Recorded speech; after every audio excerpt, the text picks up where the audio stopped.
Hello সবাইকে, আসসালামু আলাইকুম। এই পবিত্র রমজান মাসে সবাই কেমন আছেন? অনেকদিন পর বোনকে বলার পরে তারপরে কষ্ট করে নিয়ে আসতে পারলাম বাসার মধ্যে। তার তো সময় হয় না আমার বাসায় আসার। এই খুশিতে আজকে মন ভরে ইফতারের আয়োজন করব। রমজান মাসটা আসলে যেমন খুশিও লাগে, সারা বছর জানা অজানা কত গুনাহ করি, সেই গুনাহ থেকে মাপ পাওয়ার এই একটা মাস। যত পারো আল্লাহর কাছে এই মাসে সবকিছু চেয়ে নিতে পারো। এরকম একটা রহমতের মাস সারা বছরে আর আসবে না। এখানে আমি এইসবগুলোর ভুসি দিয়ে, ট্যাং দিয়ে, তারপরে লেবু দিয়ে সেটা শরবত বানিয়ে নিতেছি। ট্যাংটা যদিও অস্বাস্থ্যকর, কিন্তু তবুও শরবতের টেস্টের জন্য এটা দিতেই হয়, না হলে আমার মনে হয় কি জানি কম পড়েছে। সবগুলা ফল কেটে কুটে নিলাম, তারপরে চলে আসলাম চুলায়। এখন ডালের বড়া আর ছানা বানিয়ে নিব।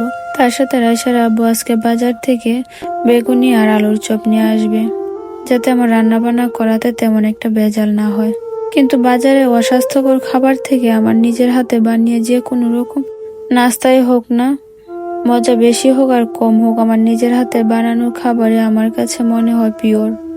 তবে আমার মনে হয় সব বিবাহিত মেয়েদের মনে রমজান আসলে একটা কষ্ট থাকে, বাবা মার সাথে না সেহরি না ইফতারি করতে পারে। নিজের মন থেকে মনে হয় না নিজে বড় হয়েছি, কিন্তু বিবাহের পরে পরিস্থিতি আমাদেরকে বুঝিয়ে দিয়ে মনে হয় অনেকটা বড় হয়েছি। সেহরির সময় মা ঠেলে ঠেলে তুলতো, তারপরে ইফতারের সময় সব ভাই বোনে মিলে ইফতারি কারাকারি করে খাওয়ার, হাসি মজা করে খাওয়ার, কেউ কে কম খেয়েছে কে বেশি খেয়েছে এগুলো নিয়ে মাতামাতি করতে করতে কখন যে ইফতারি করা শেষ হয়ে যেত তা বুঝতে পারতাম না। সেই মিষ্টি দিনগুলো এখন মনে পড়লে খুবই মিস করি। প্রতিটি রমজান মাসে বাবা মায়ের সাথে ইফতারি খাওয়া, সেহরি খাওয়ার আক্ষেপটা মনে হয় প্রতিটা বিবাহিত মেয়ের জীবনেই থেকে যায়। আমার তো 5 বছরে আমার একবার সুযোগ হলো না। কথা বলতে বলতে আজকের ইফতারি সাজিয়ে ফেললাম। আলহামদুলিল্লাহ, আল্লাহর কাছে অনেক শুকরিয়া আমি এইটুকু যা ইফতারি করতে পেরেছি। দেখে মনে করবেন না এরকম প্রতিদিন বানাই, কিন্তু এর চেয়েও অনেক অনেক দিন কম ইফতারি তৈরি করি। আমি খুব সাধারণ মানুষ, সাধারণভাবে থাকতে খুব পছন্দ করি। বেশি কিছু পাওয়ার আশা এরকম আক্ষেপ আমার একদম নেই। আমার সবসময় এটাই মনে হয় যার যত বেশি তার তত ঝামেলাও বেশি। কথা বলতে বলতে রাইসার আব্বু ইফতারি নিয়ে চলে আসছে, এই যে বেগুনি আর আলুর চপ। বলে গিয়েছিল আজকে বাজার থেকে এনে খাবে, তাই বাসায় আর বানাইনি। আপনাদের সবার রমজান মাসটা এবার কেমন কাটালেন সবাই কমেন্ট করে আমাকে জানিয়েন।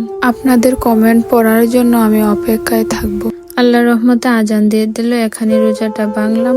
বিসমিল্লাহ বলে ইফতারের দোয়া পড়ে এখানে ইফতারিটা শুরু করলাম। আল্লাহর কাছে এই একটাই দোয়া করি যে আজকে 4র্থ রমজান রোজাটা যদি সঠিকভাবে পালন করে থাকি, আল্লাহ যেন আমার রোজাটা কবুল করেন। তার উসিলা আল্লাহ যেন আমার গুনাহগুলো মাফ করেন।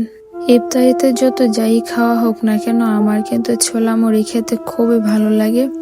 এরকম মুড়ি মাখা না খেলে আমার কাছে ইফতারিটা সম্পূর্ণ মনে হয় না। যেহেতু ভাজা পোড়া খাওয়া তেমন একটা ভালো না, তবুও ভাজা পোড়া খেতেই আমার বেশি ভালো লাগে। আর সব তার মধ্যে ঝাল আমার আবার প্রিয় খাবার। আজকে আমার বোন এসেছে, তাই হাসি খুশি ভাবে সবাই মজা করে ইফতারি করতেছি, আর সাথে অনেক গল্প করলাম। সারাদিন বাসায় একা একা থাকি, তার মধ্যে আমার একটা মেয়ে আছে, তার জন্য অনেকটা শান্তি। কেউ আমার কাছে আবার বেড়াতে আসলে অনেক বেশি ভালো লাগে।